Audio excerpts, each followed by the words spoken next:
जय श्री कृष्णा दोस्तों, आइए स्वागत है आपका दर्पण ज्ञान गागर यूट्यूब चैनल में। मित्रों, आज हम जानेंगे धर्म और कर्म में कौन बड़ा है। बड़ा ही रोचक एवं ज्ञानवर्धक प्रसंग है, तो बने रहिए हमारी वीडियो के अंत तक। और यदि आपने अभी तक हमारे चैनल को सब्सक्राइब नहीं किया है तो आपसे मेरा निवेदन है हमारे चैनल को सब्सक्राइब अवश्य कर लें, क्योंकि आपका एक सब्सक्राइब हमारे लिए बहुत महत्वपूर्ण है। तो आइए दोस्तों, देखते हैं प्रसंग की ओर। एक बार धर्म और कर्म में विवाद हो जाता है बंधुओं। धर्म कहता है मैं श्रेष्ठ हूँ और कर्म कहता है मैं श्रेष्ठ हूँ। विवाद होने से उन दोनों में मतभेद उत्पन्न हो जाते हैं। इस बात का समाधान करने के लिए कि कौन श्रेष्ठ है, वे दोनों देवराज इंद्र के पास पहुँचते हैं। उस समय वहाँ अप्सराओं का नृत्य चल रहा था और जैसे ही धर्म और कर्म झगड़ते हुए सभा की ओर बढ़ते हैं, उन दोनों की वार्तालाप सुनकर नाच गाना बंद हो जाता है बंधु।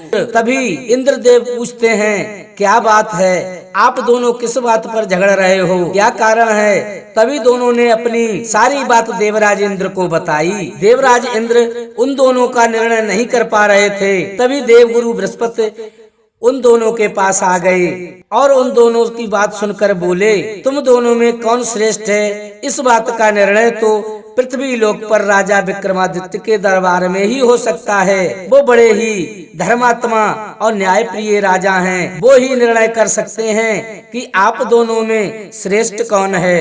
देवगुरु बृहस्पति की ये बात सभी को उचित लगी और तभी देवगुरु बृहस्पति और देवराज इंद्र धर्म और कर्म के साथ राजा विक्रमादित्य के दरबार में पहुँचे। तभी राजा विक्रमादित्य ने देवताओं के राजा इंद्र और देवगुरु बृहस्पति को धर्म और कर्म के साथ देखा तो उन्हें सम्मान सहित प्रणाम कर आसन पर बिठाया और आने का कारण पूछा।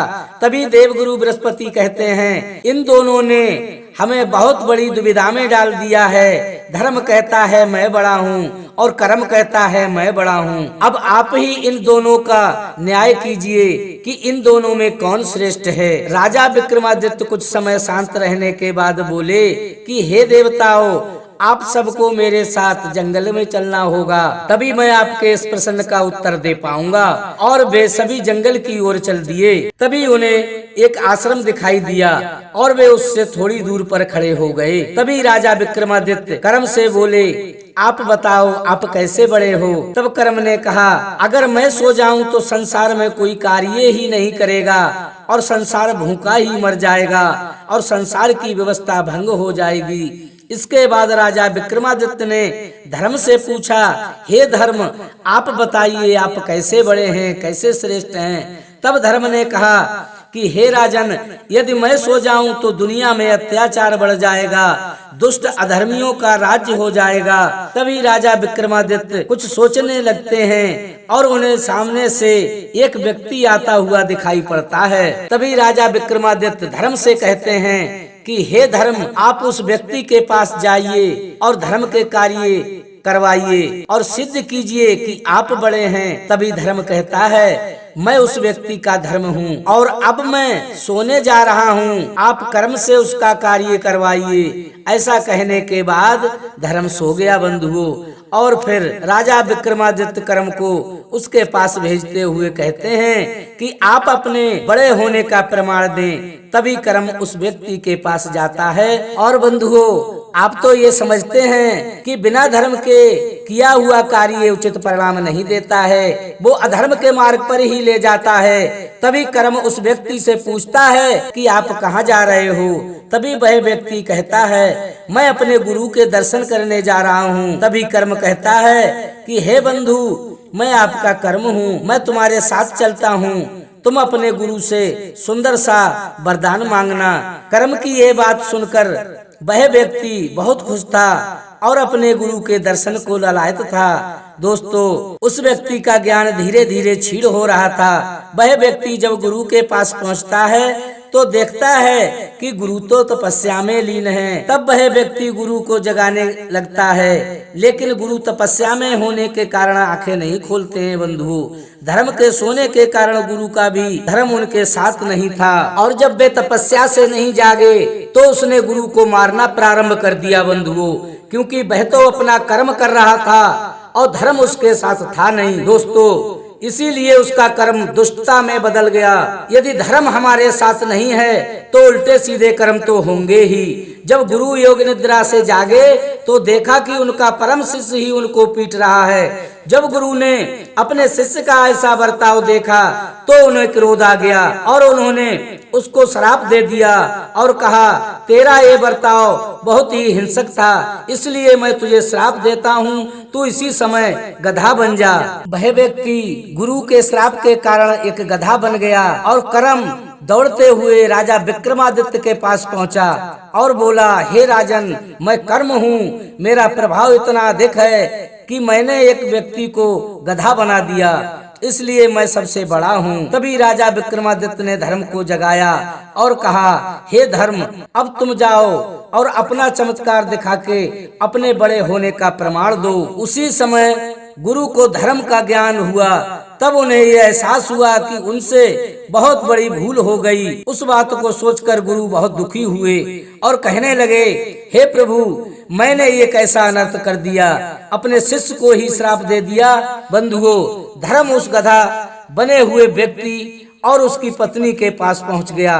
तब वह गधा बना हुआ व्यक्ति अपने घर की ओर दौड़ने लगा। उसकी पत्नी को धर्म के कारण ये आभास हो गया कि उसका पति घर आ रहा है एवं उसे धर्म के ही कारण ये भी मालूम हो गया था कि उसके पति को गुरु ने श्राप दे दिया है। जब वह गधा बना व्यक्ति अपने घर पहुंचा तो उसकी पत्नी गधा बने हुए अपने पति को गुरु जी के पास ले गई और कहने लगी कि हे गुरुवर, मुझे क्षमा कर दीजिए और अपना श्राप वापस ले लीजिए। तब गुरुदेव ने कहा कि हे बेटी, मैं अपना श्राप वापस तो नहीं ले सकता, लेकिन मुक्ति का उपाय बता सकता हूँ। ये जब देवराज इंद्र और देवगुरु बृहस्पति जी के दर्शन प्राप्त कर लेगा तब ये श्राप मुक्त हो जाएगा और अपने वास्तविक रूप में आ जाएगा। तब उस व्यक्ति की पत्नी ने कहा, हे गुरुदेव, देवराज इंद्र और देवगुरु बृहस्पति मुझे मिलेंगे कहाँ? तब गुरुजी ने अपने तपोबल से देखा और कहा कि हे बेटी, तुम इसको राजा विक्रमादित्य के दरबार में ले जाओ, वहीं तुम्हें ये मिलेंगे।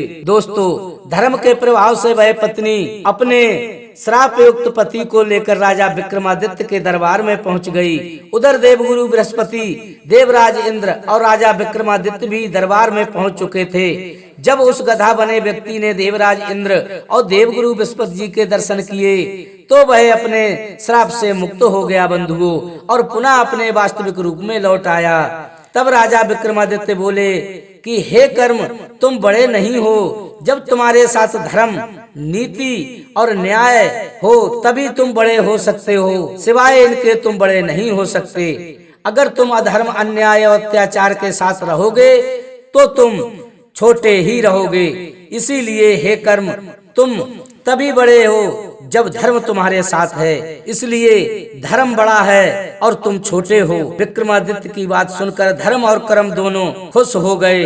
दोस्तों, जब धर्म की हानि होने लगती है तब स्वयं दीनबंधु दीनानाथ श्री हरि भगवान विष्णु पृथ्वी पर अवतरित होते हैं। भगवान श्री हरि कहते हैं, यदा यदा हि धर्मस्य ग्लानिर्भवति भारत अभ्युत्थानम् अधर्मस्य तदात्मानं सृजाम्यहम् पवित्राणाय साधूनां विनाशाय च दुष्कृता धर्म संस्थापनार्थाय संभवामि युगे युगे। तो मित्रों, कैसी लगी हमारी कहानी?